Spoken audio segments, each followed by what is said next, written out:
A little bit about myself. I have been in Microsoft for 5 years, and I'm currently the Director Enterprise Sales and Manufacturing. I was in IBM earlier, and I've spent around 18 to actually 20 years now in sales. I started in professional services, and then moved to IBM, and then now at Microsoft. I did my MBA from University of Michigan. Go Blue! I'm wearing that sweatshirt today. I do a ton of work outside of my work life. I'm on the boards of three nonprofits. One is Pala, which is helping save babies with weak lungs. And then My Family Services, that helps families suffering from domestic abuse.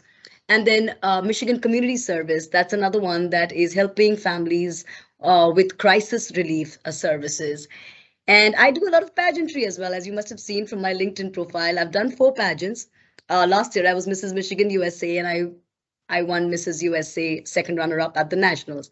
And the main reason for doing thank you. And the main reason for doing pageantry has been to advocate for the social causes I truly care about, I'm passionate about. It gives me a great platform to network with like-minded individuals and spread awareness for the causes I care about. So yeah, that's a little bit about me. That's amazing. I love it. I think it's pretty amazing that you're able to find the time to do all of these things that you're super passionate about. I know how active you are, and so that begets an obvious question. And it's funny, I was actually having a session about this earlier in the week where we were talking about I have this predisposition to say yes to a lot of things, and I usually do that because of the relationship that it might beget, right? It might beget some great relationships, some great reward. But my question is around time management. How do you gravitate toward and prioritize the right things, the things that are going to really speak to what's important to you, and ensure that you're able to give your best self to everything that you're doing? Great question. And I did hear that session about prioritizing and worrying about, saying no to something and jeopardizing a relationship. But, saying a polite no is an art. And I think I've mastered that art. I have learned to multitask. And at the end of the day, I always measure every activity that I engage in.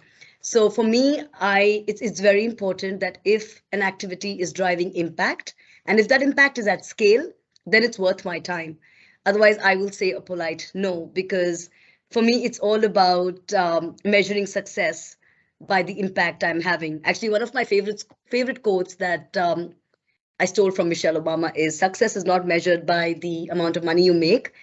It's measured by every life you touch. So I think that kind of is my mantra, and it guides every activity that I do in my personal life and in my career.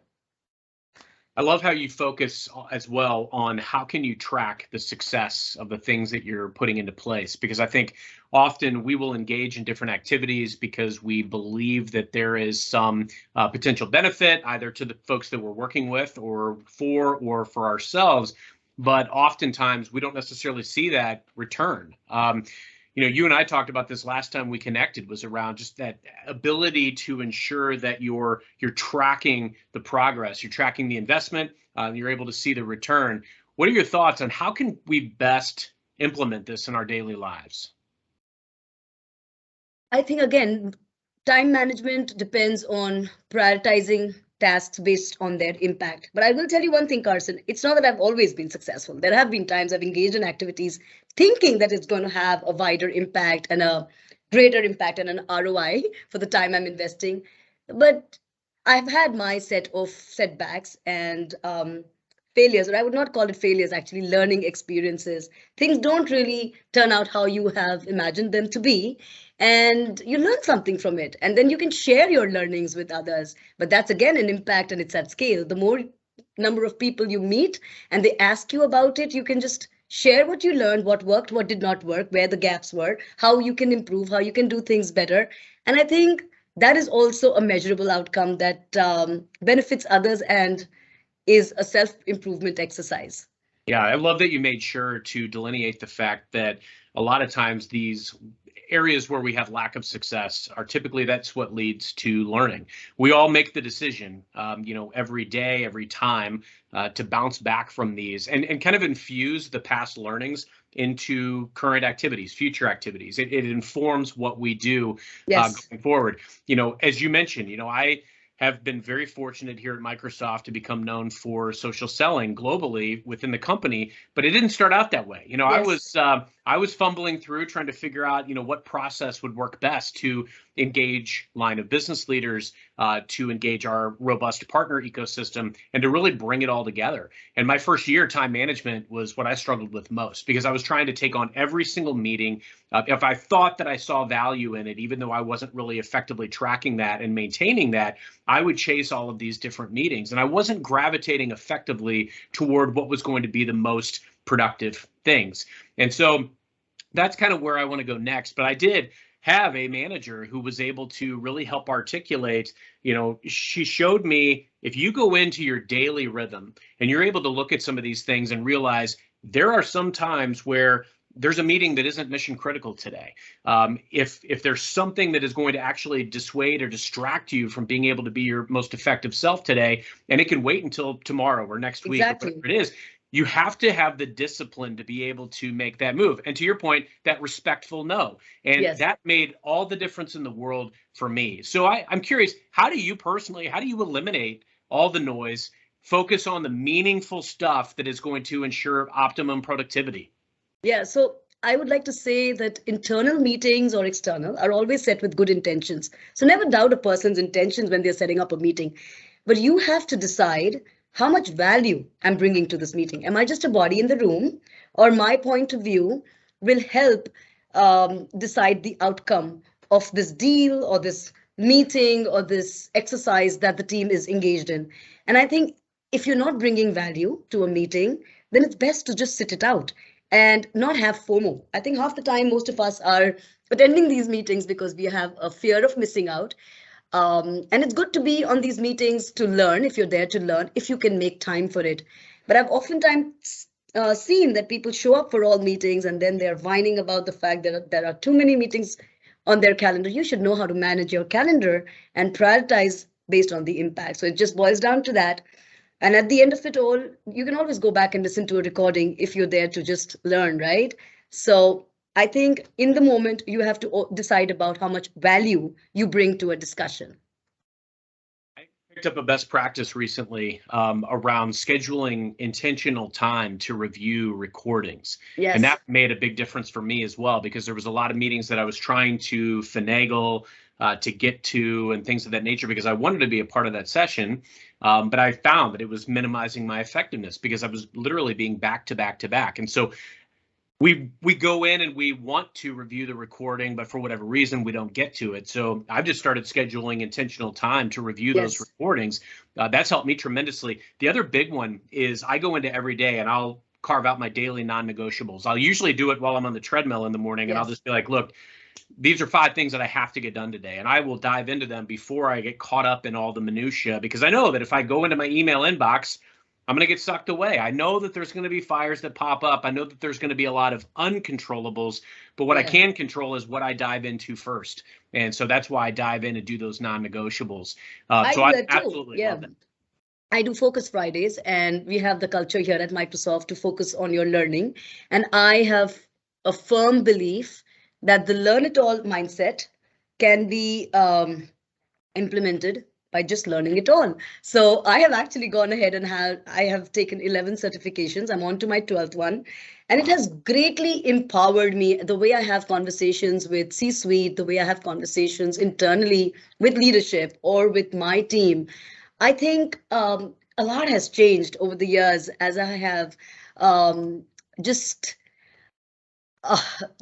gone into this mindset of learning everything that I can absorb and technically upskilling myself based on the level I need to be at. Now, I would not go in and read something an architect has to read, but if it's something at a fundamental level, I do feel we should all try to get at least at a level 150, not even a level 100, level 150 as sellers, try to get a point of view on certain things that matter to us. So the learn it all mindset is something that has helped me a lot, and I'm a huge advocate of Focus Fridays, where you have to set some time aside to focus on your learnings and tech and set intensity.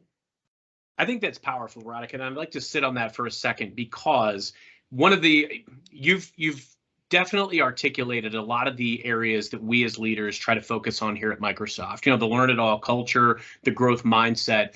But I know another area that's really passionate, that you're passionate about, is just leading with care and empathy. You know, we have the model coach care framework. I understand you've got your own version, and I'd love to kind of understand, how have you adopted this and leveraged it with leading your teams?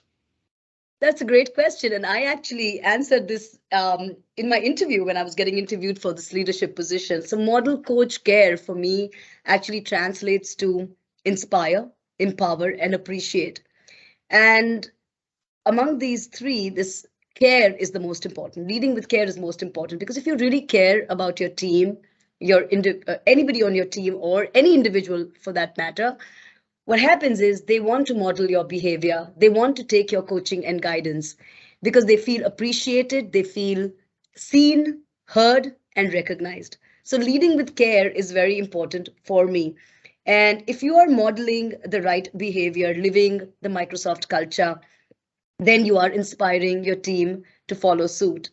And you can empower them to come to their own answers, not solutioning for them. You know, like we've all gone through coaching exercises as team leaders, trying to not get to the answer for your team, but empowering them to actually find their own answers is very important. And if you lead with care, they take your guidance, they listen to you, and they share their personal and professional challenges with you as well. So then it becomes very easy to appreciate what a person is doing, how he is overcoming those challenges and still coming to work and making it a productive day.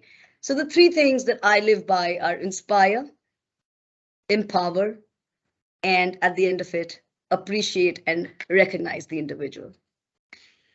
I think it's really important to ensure that as you're thinking about how can you best inspire your teams, how can you best empower them and set them up in a position to win, you've got to understand, you know, their why and their motivation. Exactly. And you are ultimately, as a leader, you're their advocate, you're their evangelist. Yes. You will find the ways to make the path a little bit more clear to success, both in command and mastery of their role, but also in career trajectory. And I think those things are super, super important. So I love that you said that. And one of the things another thing that I know you're very passionate about is where mental health fits into this. I know there's been a lot of attention on this over the last couple of years, and rightfully so, because, you know, we are leading teams in this remote and hybrid workplace. The lack of commute and some of the cutback on travel has led to a lot of people being back to back on calls to the point of their detriment. And, you know, as a leader, how do you be on the lookout for things that may lead to burnout? How do you safeguard your team from some of the pitfalls of being back to back in remote work? And how do you prioritize mental health with yourself and your team? Well, for my team, it's extremely critical for me, because only if they are happy will they be productive. So for me, like, it's very important that I do weekly check-ins, sometimes even daily check-ins. If somebody has just pinged me for a question, I will make it a point to ask them about themselves, their family. And if they are struggling with something, let's say they have a daycare situation or there has been a health-related concern, I think as leaders, we should have the ability to say, shut down your laptop, log off from Teams, and just take the day off. And I think that's very powerful. When I was an IC, I was an individual contributor. And when my manager would tell me that, Radhika, I think you are overworked. You are doing too much of this. I see you working at nights as well. You need to take a break, especially during the crisis when India was hit really bad. And I had a lot of people back home, family and friends, who were going through the crisis, and I had a lot of personal losses, and I was still coming back to work and trying to do my best because we were closing a massive deal. I appreciated a lot that my manager one time just got on the phone and said, you need a break. You need to not show up for work. And I think that has stayed with me. If you see, that's etched in my memory that he cared about me enough that it was not about the deal, it was not about profits, it was about his people. And I think that's the kind of behavior I like to lead by as well. I like to emulate that. It's people, customers, profits. It's in that order. So checking in on your people, having the ability to tell them to take the day off, take a few hours off, focus on self and family is high priority.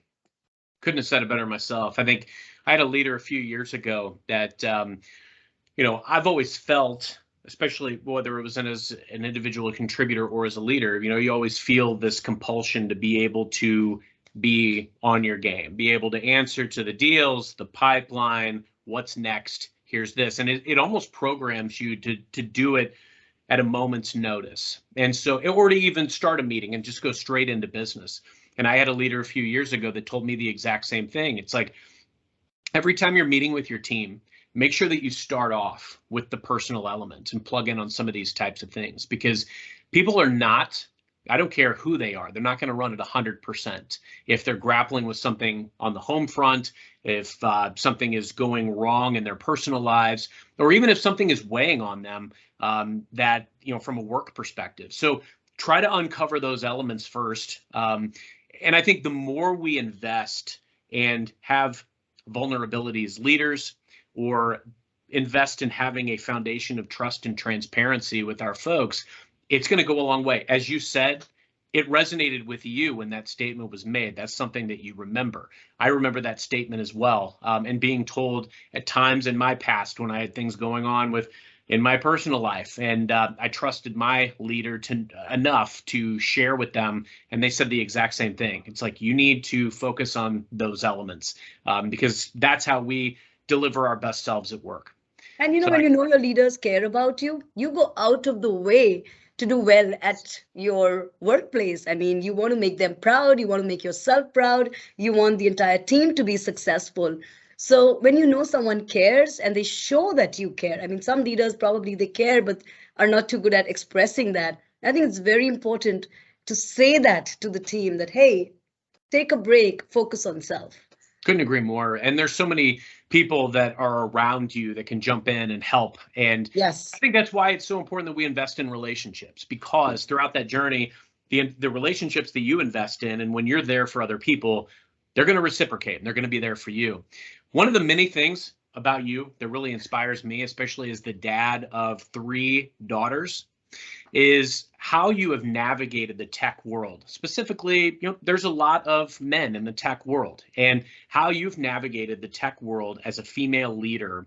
I think it's very inspiring. What would you tell maybe girls who are looking at their future, what they may want to get into from a career perspective, or even female leaders today within the tech world? What advice would you give? How have you done this so effectively?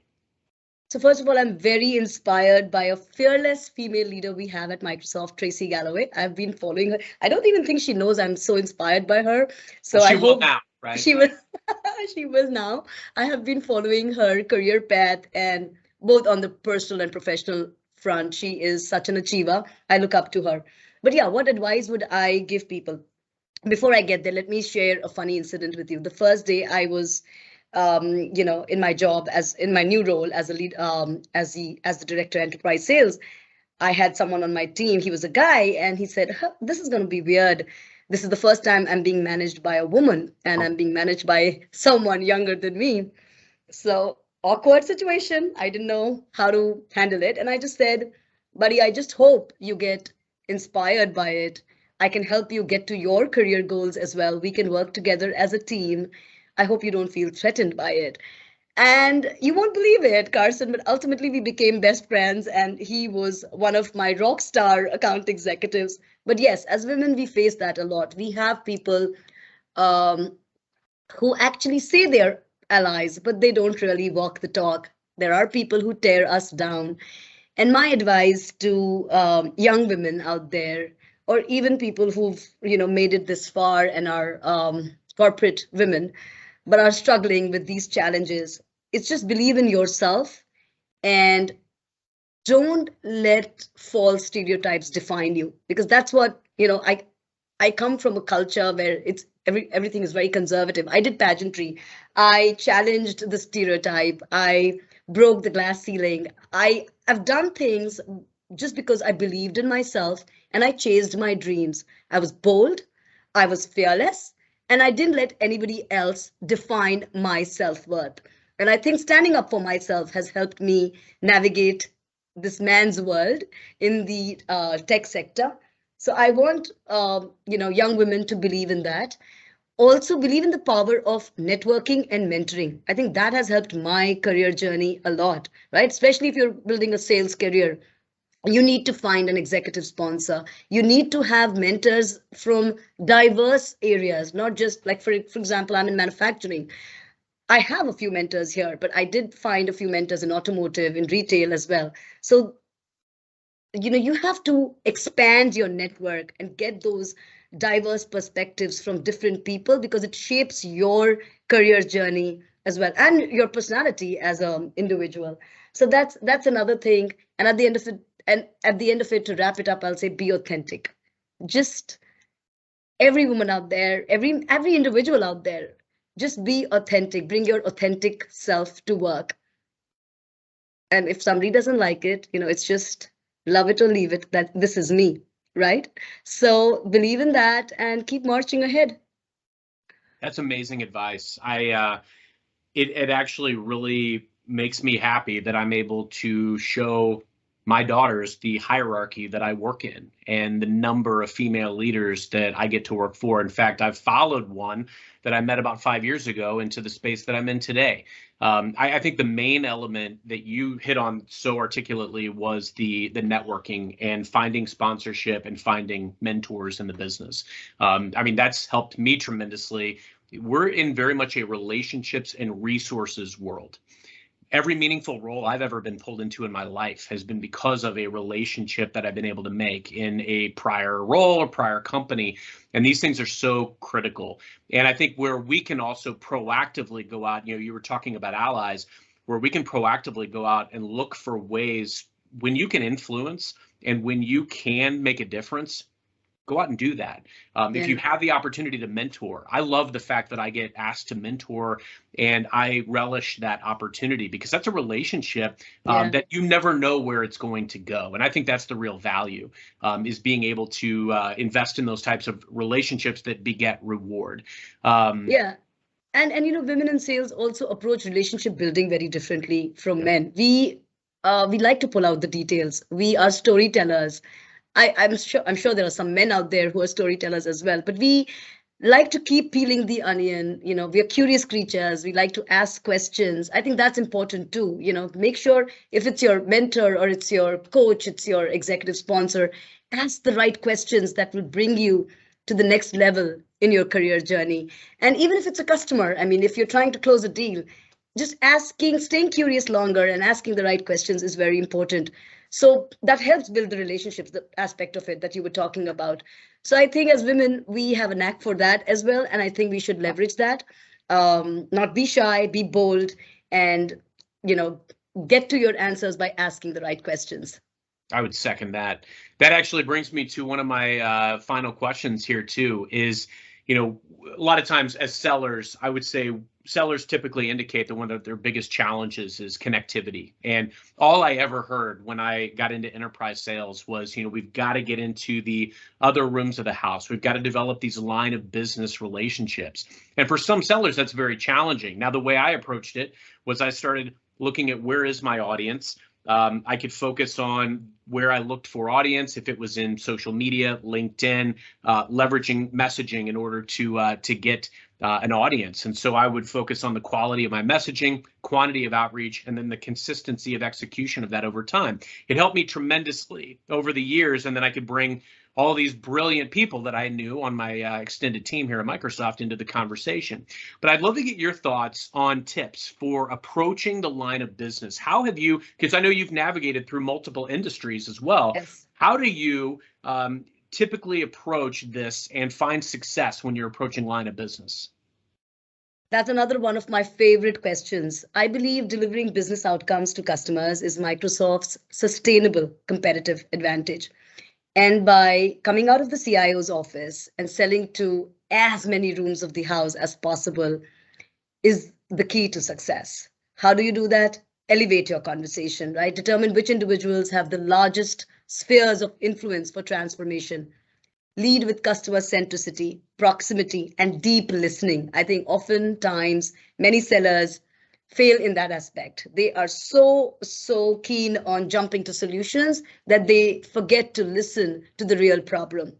Being consultative in approach establishes trust early on, and it I think gels very well with lines of business because they like to talk about industry conversations. They don't like to talk about products. They don't want to talk about technology. They want to talk about business outcomes. They want a point of view that is backed with research and data that aligns to their key business and financial metrics. So being consultative in approach is very important when you're talking to lines of business. Be bold in your ask. Have a sponsorship ask ready. Get to the CIO and ask him to be your advocate to the business so that he doesn't feel you're going around them. That's very critical. And at the end of the day, teamwork makes the dream work. You're aware, Carson, at Microsoft, we advocate for a one Microsoft approach. You're only as good as your team, right? So get the team to buy into your vision, open doors for them, and sell together. I think that's important. Yes, there's so many ways to stay at the pulse of what matters to your target customer audience.